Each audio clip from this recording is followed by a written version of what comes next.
សម្ដេចគតិព្រះបណ្ឌិតប៊ុនរ៉ានីនសែនប្រធានកាកបាទក្រហមកម្ពុជានាថ្ងៃប្រហោះ9កើតខែទុតិយស័កឆ្នាំមមីអត្តស័កពុទ្ធសករាជ2570ទៅនៅថ្ងៃទី23ខែកក្កដាឆ្នាំ2026បានចាត់លោកជំទាវបណ្ឌិតអុកម៉ាលីសមាជិកព្រឹទ្ធសភានិងជាអគ្គនាយកកាកបាទក្រហមកម្ពុជានាំយកទេទានព្រះប្រសានិងបច្ច័យដែលជាសទ្ធាជ្រះថ្លារបស់សម្ដេចអគ្គមហាសេនាបតីតេជោនសែននិងសម្ដេចគតិព្រះបណ្ឌិតប៊ុនរ៉ានីនសែនវេប្រកេនព្រះសិរីវិសុទ្ធបណ្ឌិតវណ្ណវណ្ណោព្រះរាជាគណៈថ្នាក់ចត្វាព្រះលេខាគុណខកណ្ដាព្រះនាយកពុទ្ធិកវិទ្យាល័យប៊ុនរ៉ានីនសែនក្រពើ5និងជាបច្ច័យអធិការវត្តប្រជុំនទីហើយវត្តក្រពើ5ដែលស្ថិតនៅសង្កាត់ព្រែករិស័យក្រុងតាខ្មៅខេត្តកណ្ដាលដើម្បីរួមចំណែកឧបត្ថម្ភសម្រាប់ព្រះសង្ឃក្នុងរដូវកាលចូលកាន់ព្រះវស្សាផងនិងជួយទ្រទ្រង់ចង្ហាន់សវនសិស្សនៅពុទ្ធិកវិទ្យាល័យប៊ុនរ៉ានីនសែនក្រពើ5ដែលកំពុងគង់ស្នាក់នៅនិងសិក្សារៀនសូត្រចំនួន232អង្គ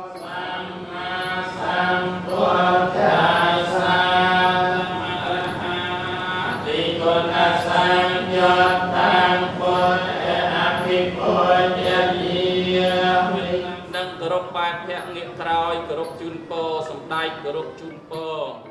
បន្ទាប់ពីបានបូជាទានធូបការទីថ្វាយព្រះរតនត្រ័យនិងធ្វើបទនមស្ការសមាទានសិលចម្រើនព្រះបរិត្តជាកិច្ចរំលឹកនឹកដល់គុណបុណ្យព្រះរតនត្រ័យដ៏ពងពោះតាមប្រពៃណីព្រះពុទ្ធសាសនាដ៏រុងរឿងជាពិសេសរំលឹកដល់ព្រះសម្មាសម្ពុទ្ធព្រះបរមគ្រូនៃយើងនិងបាំងថ្កូលជាកិច្ចឧទ្ទិសកុសលផលបុណ្យជូនដួងវិញ្ញាណក្ខន្ធបុព្វការីជនមេដាបិតាជីដូនជីតាគ្រូឧបជាយាចានិងញាតិកាទាំង7សន្តានរបស់សម្ដេចអគ្គមហាសេនាបតីតេជោនសែននិងសម្ដេចគតិព្រះបណ្ឌិតប៊ុនរ៉ានីនសែនជាពិសេសសូមឧទ្ទិសជូនដួងវិញ្ញាណក្ខន្ធមហាឧបាសកលីនគ្រីនិងអ្នកញាព្រឹទ្ធមហាឧបាសិកាធម្មញានវិវឌ្ឍនាប៊ុនសៀងលីបិតាមេដាបង្កើតសម្ដេចគតិព្រះបណ្ឌិតប៊ុនរ៉ានីនសែន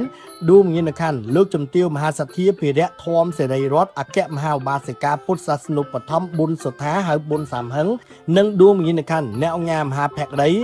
សពបុរិសភោគាធិបតីហ៊ុននាងនិងមហាឧបាសិកាឌីពុកបិតាមេដាបង្កើតសម្ដេចអគ្គមហាសេនាបតីតេជោនសែនដួងវិញ្ញាណក្ខន្ធកុមារាហ៊ុនកំសត់ព្រមទាំងញាតិកាទាំង7សន្តានដែលបានធ្វើមរណកាលទៅហើយនោះសូមដួងវិញ្ញាណក្ខន្ធអ្នកទាំងអស់បានតែសោយសុខក្នុងឋានសុគតិភពកំបីឃ្លៀងឃ្លាឡើយ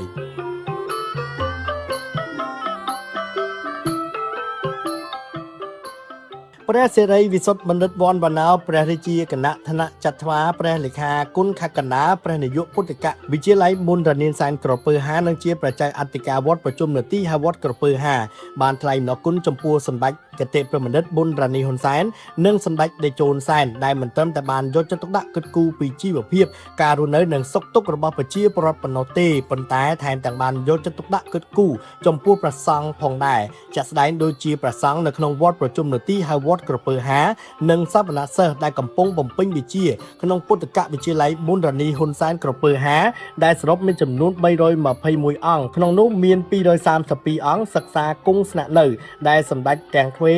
មានសទ្ធាជ្រះថ្លាបំផុតបានចាត់ឲ្យតំណាងនាំយកទេយទានព្រះប្រសានិងបច្ច័យមកប្រគេននៅវេលានេះដូច្នេះក្នុងនាមព្រះសង្ឃគណៈកម្មការអាចារ្យវត្តនិងសវនសិស្សគណៈគ្រប់គ្រងពុទ្ធិកវិទ្យាល័យប៊ុនរ៉ានីនសែនក្រពើ5ទាំងអស់សូមប្រគេនពរសពសាទុការពរជ័យសិរីមង្គលវិបុរសុខមហាប្រសាទគ្រប់ប្រការជូនដល់សម្ដេចគតិព្រះបណ្ឌិតប៊ុនរ៉ានីនហ៊ុនសែននិងសម្ដេចអគ្គមហាសេនាបតីតេជោហ៊ុនសែនព្រមទាំងបុត្រាបុត្រីបុត្រប្រសាប្រុសចៅប្រុសចៅស្រីសូមទទួលបាននៅសុខភាពល្អបរិបូរណ៍កម្លាំងពលំមមុននិងជនមានយុយឺនយូរដើម្បីបន្តជួយឧបត្ថម្ភទ្រទ្រង់ដល់វិស័យពុទ្ធសាសនាឲ្យកាន់តែរឹងមាំនិងរីកចម្រើនជាពិសេសដើម្បីបន្តអភិវឌ្ឍប្រទេសជាតិនិងស្ថិតនៅជាគ្រឹះដ៏រឹងមាំក្នុងការថែរក្សាការពារសុខសន្តិភាពជាយូរអង្វែងតរៀងទៅជាមួយគ្នាដែរក៏សូមប្រគេនពរដល់លោកជំទាវឯកឧត្តមលោកស្រីគណៈប្រតិភូដែលចូលរួមនាពេលនេះជួបប្រទះតែនឹងព្រះពុទ្ធពរទាំង4ប្រការគឺអាយុវណ្ណៈសុខៈ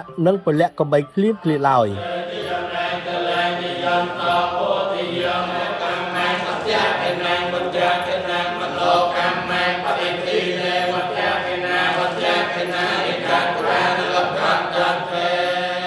ទេយទានទេវត្ថុនិងបច្ច័យដែលជាសទ្ធាជ្រះថ្លារបស់សម្ដេចគតិព្រះបណ្ឌិតប៊ុនរ៉ានីនសែននិងសម្ដេចតេជោនសែនដែលវេប្រគេននៅពេលនេះរួមមានទានព្រះប្រសា1គូប្រេង1កានអង្ករ3តោនមី1កែសធំត្រីខ2កែស ទឹកក្រូច10កែទឹកសុទ្ធ10កែទឹកផ្លែឈើ10កែមានកំប៉ុង2កែកាកាវ2កែតែ5គីឡូក្រាមស្ករស10គីឡូក្រាមទឹកដោះគោខាប់1កែធំសាច់ក្រក1កន្ត្រកធំត្រីងៀត1កន្ត្រកធំព្រមទាំងបច្ច័យចំនួន10លានរៀលដោយឡែកប្រគេនព្រះសិរីវិសុទ្ធបណ្ឌិតវណ្ណវណ្ណោព្រះរាជាគណៈថ្នាក់ចាត់ថ្វាព្រះលេខាគុណខេត្តកណ្ដាលព្រះនាយកពុទ្ធិកវិទ្យាល័យប៊ុនរនានសែនក្រពើហានិងជាប្រជ័យអធិការវត្តមានស្លា11និងបច្ច័យ2លានរៀល